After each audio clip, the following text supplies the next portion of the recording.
June 13, 2025, 2:04 a.m. Sirens scream across Tel Aviv. Families run for cover. But this time, the missiles didn't come first. Israel did. Hours earlier, more than 200 Israeli fighter jets vanished into the night. Flying east. Low. Silent. Their targets. Iran's nuclear program. Their mission: eliminate the threat before it became unstoppable. It was years in the making. Planned in silence, executed in shadows. A strike not to punish, but to prevent. For decades, Iran had chanted death to Israel. But behind the slogans came missiles, uranium, and proxy militias. Centrifuges spun underground. Generals issued threats in public. The danger grew louder and closer. And on this night, Israel answered. With fire, with precision, with a plan rehearsed for years and launched in minutes. This is how it started. This is Operation Rising Lion.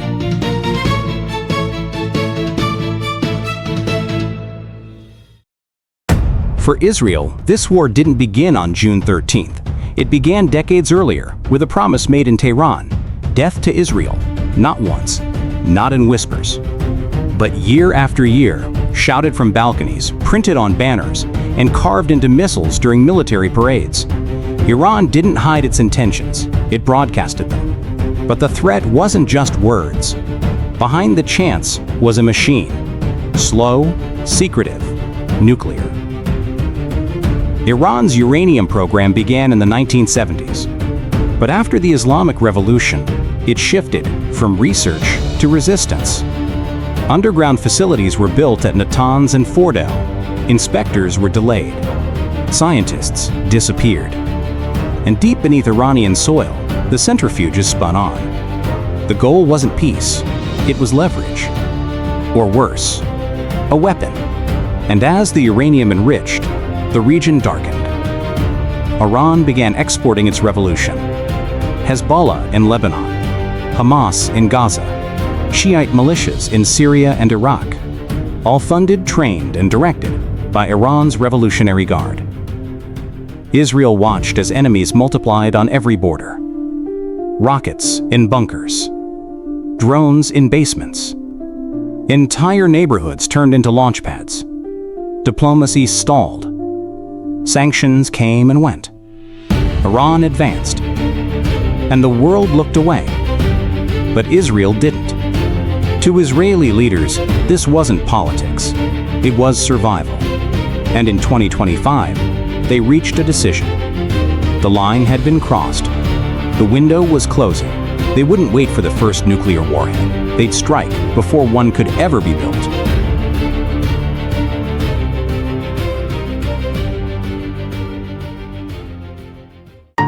In the weeks before the strike, everything looked quiet. No sirens, no threats, just summer skies over Tel Aviv and a carefully crafted illusion. But beneath that calm, Israel was preparing for war.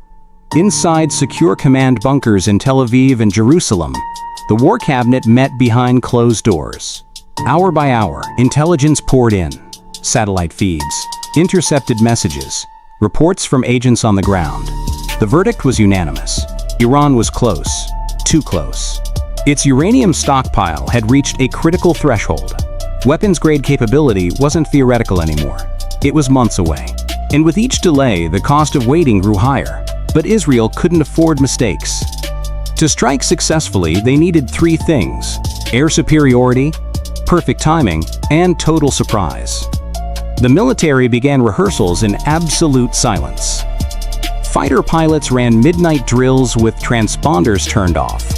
Refueling tankers practiced long-distance loops. Electronic warfare units trained to operate in blackout conditions. And in the shadows, Mossad moved. Agents already embedded in Iran received final orders. Explosives were smuggled in, hidden inside cement bags, industrial tools, even food shipments. Compact drone launchers were assembled piece by piece, camouflaged on rooftops, buried in orchards. Cyber teams began softening the edges of Iran's defense grid, probing for weaknesses, exploiting blind spots. And while Israel prepared for war, it spoke the language of peace. Leaked statements hinted at diplomatic progress. Military drills slowed just enough to seem routine. The world relaxed. Even Iran relaxed. Even Prime Minister Netanyahu played his role. Officially, he was on vacation in northern Israel, and the night before the strike, he attended his son's wedding. Smiling. Toasting. A quiet family moment, while war plans sat folded in his pocket. It worked. Iran let its guard down. That was the trap. And it was almost ready. Thursday, June 13th, just after midnight. From airbases across southern and central Israel, over 200 aircraft lifted into the night sky. F-35 stealth jets, F-16 multi-role fighters, F-15 Strike Eagles, aerial refueling tankers, loitering drones. They vanished eastward, lights off, flying low and fast, hugging terrain. Not a training exercise. This was war. But the operation hadn't started in the air, it started on the ground, in the shadows. Hours earlier, inside Iran, the first stage had already begun, led by Mossad. For the past 8 months, Mossad operatives had been building the battlefield from within, living under fake identities, renting homes in Tehran and Esfahan, disguised as engineers, students, NGO workers. They had smuggled in equipment piece by piece, inside plumbing parts, car panels and construction shipments, drones, explosives, communication gear, spike missiles. Some drones were even assembled in-country, using 3D printers. And they weren't acting alone. Local informants, ethnic minorities, dissidents, and anti-regime insiders quietly helped map out radar grids, missile bases, fuel depots. Mossad had eyes everywhere. On Wednesday night, just hours before the first jets launched, those agents went live. Across Iran, saboteurs activated. Small disguised vehicles parked near military installations suddenly came to life. Their roofs opened and suicide drones launched silently into the night. Each one programmed to strike radar arrays, air defense batteries, or jamming towers. Mossad agents dressed as telecom workers entered a relay station near Esfahan. They planted malware inside the internal systems, effectively blinding Iran's early warning network. Another team built a fake greenhouse in a remote orchard. From it, they launched precision drones that struck 3 high-value SAM sites near Tehran. The air defense corridor collapsed. Mossad also used long-range spike missiles fired from 30 kilometers away, remotely guided in real time. These missiles, nearly silent and fired from hidden buildings, struck mobile launchers and command vans before Iran ever knew it was under attack.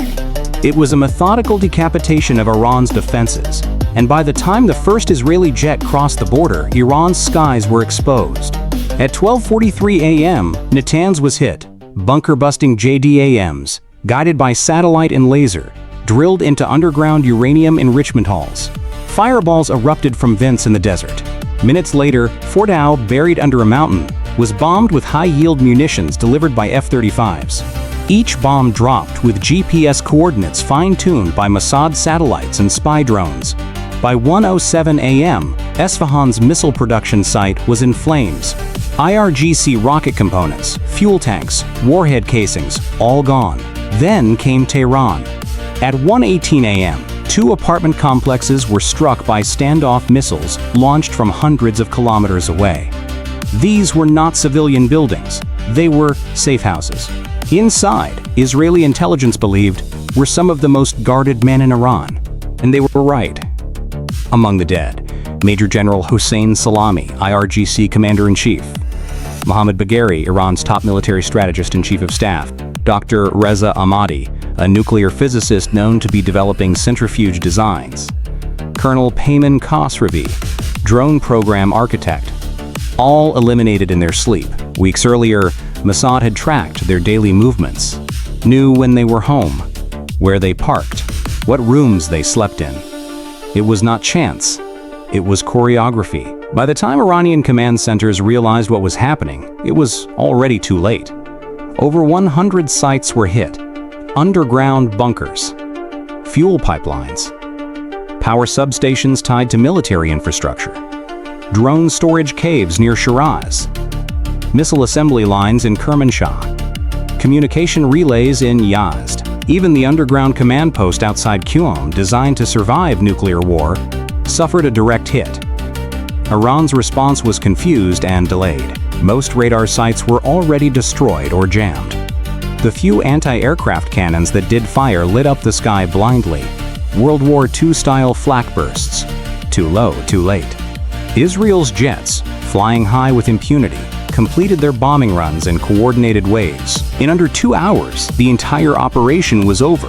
By 2 a.m., Israeli aircraft were refueling mid-air over Jordan and returning to base. At 2:04 a.m., sirens began to wail across Israel. Iran's retaliation was already inbound, but the strike had done what it was designed to do: neutralize Iran's nuclear capabilities, disarm its missile threats, and show the world with ruthless precision that Israel could reach into the heart of Iran, cripple its defenses, eliminate its leadership, and exit before a single jet was shot down. After the first strike, Israel had done the impossible. Natanz's enrichment halls, crippled, missile factories, gone. 12 senior IRGC commanders, 9 nuclear scientists, eliminated. Fordow's entrances, smashed. But its underground core? Still standing. Iran's air defenses, broken. Israeli jets ruled the skies. But Iran still had missiles, and this war was far from over.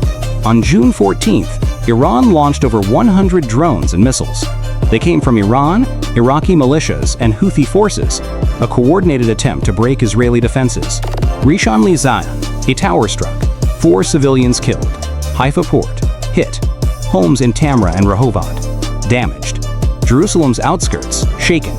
Iron Dome and Patriot batteries intercepted most, but some slipped through. Israeli jets hunted launchers, destroying them within hours. Iran's missile stockpiles were already thinning. Israel struck again. F-35s and F-16s targeted Fordow. Surface structures collapsed. Entrances destroyed. Seismic sensors picked up the hits, but Fordow's underground centrifuges remained untouched. Built beneath 80 meters of reinforced rock, Fordow would need U.S. bunker busters or a Mossad operation. Until then, Israel kept softening the target. At Natanz, secondary tunnels collapsed. South Par's gas fields, in flames. Tehran's oil depots, bombed again. Drone bunkers in Yazd and Shiraz, destroyed. Israeli jets owned the skies. Iranian launchers were hunted the moment they fired. On June 15th, Iran launched another wave. 150 missiles and drones. Targets, Tel Aviv. Bat Yam. 3 more civilians killed. Rehovot School, struck. Soroka Hospital, 80 injured. Iran's strikes were growing desperate, less accurate, as their launchers were forced deeper underground. Then, the next blow. Israel eliminated Iran's new acting IRGC commander, Hossein Nejad, just 4 days into the role. IRGC command centers, bombed. Then, cyber war. Israeli hackers hijacked Iranian state TV, flooding broadcasts with protest footage. Iran shut down much of its internet, but Starlink went live. Smuggled terminals brought uncensored access back online. Drone command bunkers near Tehran destroyed. Iran's leadership in chaos. The cost of war kept rising. Israel, 24 civilians killed, hundreds injured. Iran, over 200 dead. 12 senior IRGC commanders. 9 nuclear scientists, dozens more officers, neither side backing down. By week's end, Iran had fired over 350 missiles and drones at Israeli cities. In return, Israel struck hundreds of targets across 6 provinces, missile sites, drone bunkers, labs, over 120 launchers destroyed. The skies belonged to Israel. But the war was far from over. For Iran, the pressure mounted, leadership vacuum, missile stocks depleted, air defenses shattered, communications blacked out. But Israel wasn't invincible. Iron Dome batteries were strained, interceptors running low, pilots flying non-stop, shelters packed. And commanders asked, how long could they hold this pace if Iran kept firing? Then, the world waited. President Trump demanded Iran's unconditional surrender. Iran will never obtain a nuclear weapon. They can surrender or pay. Tehran fired back. There will be no negotiations under fire. And one truth remained. Only US bunker busters or Mossad could finish Fordow. Israel warned, if Iran struck civilians again, the next targets would go deeper. The ping-pong war between Israel and Iran wasn't over. But what came next would change everything. The first week of war left Iran reeling. Natanz's enrichment halls crippled. Fordow's entrances destroyed, but the core still intact. Missile factories bombed. Drone bunkers wiped out. 12 senior IRGC commanders, 9 nuclear scientists eliminated. And Israeli jets ruled the skies. But deep underground, Iran's uranium centrifuges still spun, and that was a red line. Israel had struck Fordow, but even their most advanced munitions couldn't reach the core. Only US bunker busters could finish the job. President Trump had said, "In 2 weeks, we'll decide." But behind the scenes, the decision came faster. Israel pressed for US help, and the Pentagon prepared a strike. The operation was called Midnight Hammer. In the days before the attack, American bombers began moving. From Whiteman Air Force Base in Missouri, 7 B-2 Spirit stealth bombers launched. Their target, Iran's most hardened nuclear sites, Fordow, Natanz, Esfahan. To distract both Iran's defenses and the world, decoys were sent first. A separate group of B-2 bombers visibly flew toward Guam, a move designed to mislead Iranian intelligence and global observers. At the same time, B-1 bombers and drones flew loudly over Iraq, further diverting attention. Iranian radars lit up, watching the wrong skies. Analysts and media followed the decoys, missing the real approach. At the same time, US submarines moved into position in the Arabian Sea, missile tubes armed. At 2:10 a.m. June 22nd, the real attack began. 7 B-2 Spirits crossed into Iran, undetected, flying at high altitude, invisible to radar. Each bomber carried 2 GBU-57 massive ordnance penetrators, 20-foot, 30,000-pound bunker-busting bombs, the only weapon capable of cracking Fordow's depths. The B-2s targeted 3 sites: Fordow Uranium Enrichment Plant, Natanz Nuclear Facility, Esfahan Nuclear Technology Center. Even though Israel had already struck these sites, damage assessments showed that key components remained operational. At Natanz and Esfahan, 70 to 80% destroyed, but critical centrifuge halls and research labs were still intact. The US mission was clear: finish what Israel started and shut Iran's nuclear program down for good. Then, the submarines struck. Tomahawk missiles launched from under the sea, hitting command posts and air defenses. Seismic sensors spiked across central Iran. Massive blasts rocked Fordow. Satellite images showed entrances obliterated. Air vents collapsed. Internal halls damaged or destroyed. Natanz burning again. Esfahan, key labs and equipment gone. Iran's nuclear program crippled in one night. By dawn, the US released the first images. President Trump hailed the operation a spectacular military success. Iran will not obtain nuclear weapons, ever. The Pentagon called it a clear message to Tehran. Israel praised the strike. B-2 bombers returned safely. Submarines remained on station. More US forces arrived in the region. Iran, stunned. Its leadership, in crisis. But now, people wondered, what would Iran do next? Would they be afraid to escalate, or strike back harder? Would they target US bases, or activate sleeper cells? How long would this war go on? Days, weeks, or years? And had the US truly destroyed everything inside Fordow? Or had Iran moved something out before the bombs hit? In the shadows, one question remained. Would this end in ceasefire or in regime change? After the US strike, Israel kept up the pressure. They didn't just hit missile bases or nuclear labs. Now, they went after the heart of the regime. Israeli jets struck Tehran again. Even prisons' gates and security towers were bombed, a symbol of Iran's repression. The SPND nuclear research headquarters destroyed. IRGC intelligence centers reduced to rubble. Drone bunkers, missile factories, command sites gone. The goal was clear: not just to cripple Iran's weapons, but to weaken the regime itself. And the streets were already burning. In Tehran, Isfahan, Shiraz, protests erupted. Families gathered outside even. Riot police and plainclothes security forces swarmed in. Tear gas, beatings, arrests. Inside Iran's leadership, the crisis deepened, but Tehran still had missiles and something to prove. On June 24th, Iran struck back. Over 150 missiles and drones launched toward Israel. Beersheba, Tel Aviv, Haifa. 4 civilians killed, dozens injured. Hospitals overwhelmed. At the same time, Iran fired 14 missiles at Al Udeid Air Base in Qatar. But this wasn't a surprise attack. Iran had warned the US in advance, told them to evacuate. They wanted to look strong without triggering a direct US war. Trump called it weak. Then, Washington moved to stop escalation. A new ceasefire was announced 6 hours in advance. Israel agreed. Jets remained armed, on standby. Iran agreed, but publicly declared no surrender. But when the deadline came, Iran fired again. Just minutes after the ceasefire took effect, Iran launched 3 ballistic missiles at Israeli radar stations, aimed at degrading Israel's air defenses. Israel struck back, limited strikes on Iranian radar installations. Defense Minister Katz pushed for a wider retaliation. But Trump said no, hold the line. The ceasefire, uneasy, was restored. Trump made it clear, Iran will never obtain a nuclear weapon, ever. If they try, they will pay. Tehran answered, there will be no negotiations under fire, and vowed to continue uranium enrichment.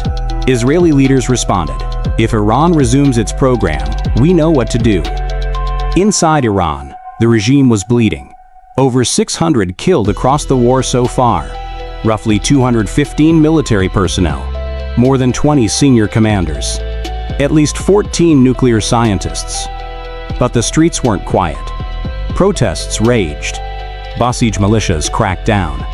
Evin prison remained in chaos. The internet stayed blocked across much of the country. And as the ceasefire held, for now, the Shah's exiled son, Reza Pahlavi, released a video message calling for a national uprising. For Iranians to rise and end the regime, his words spread fast, shared across Telegram, across Starlink, and in the streets, the chants grew louder. The war had paused. But what would come next for Iran, no one could say. For Israel, this war wasn't just about missiles. It was about the regime in Tehran, a regime that threatens Israel, that backs terror across the Middle East, that openly calls for America's downfall, and that brutalizes its own people. Inside Iran, most citizens don't support the regime. They fear it. They suffer under it. Thousands of political prisoners fill its jails. Dissidents are tortured. Protesters shot in the streets. Women forced into silence. The internet censored. A nation held hostage. And in this war, both sides paid a price. For Israel, the gains were clear. Natanz's enrichment halls, crippled. Missile factories, gone. Drone bunkers, wiped out. At least 20 commanders, 14 nuclear scientists eliminated. They proved they could strike anywhere, even the heart of Iran. And with US help, the Fordow core was destroyed, but Iran's regime wounded but still in power. For Iran, the losses were massive. Hundreds dead, commanders lost, air defenses crippled, stockpiles of missiles and drones nearly depleted. Internationally, more isolated than ever. At home, protests growing by the day. For the United States, the gains were strategic. Fordow neutralized, allies defended, and, so far, a wider US-Iran war avoided. But the region remains on edge. Israel also paid a price. 28 civilians killed, hundreds wounded. And the ceasefire? No real agreement yet. Iran still vows to continue enrichment. Israel still watches. The US still warns. Will Iran restart its nuclear program? Will Israel strike again? Will the US stay involved? And the bigger question, will there be regime change? Israel hopes so, but only the Iranian people can decide. Protests grow. The Shah's exiled son calls for revolution. The world watches, but the outcome is uncertain. And one more question remains. Is Mossad still inside Iran? No one knows. But it's certain. Israel's eyes are still watching. The war is paused. The regime is shaken. But will Iran rebuild? Will they return as a threat in the future? Or is this the beginning of real change? For now, no one can say.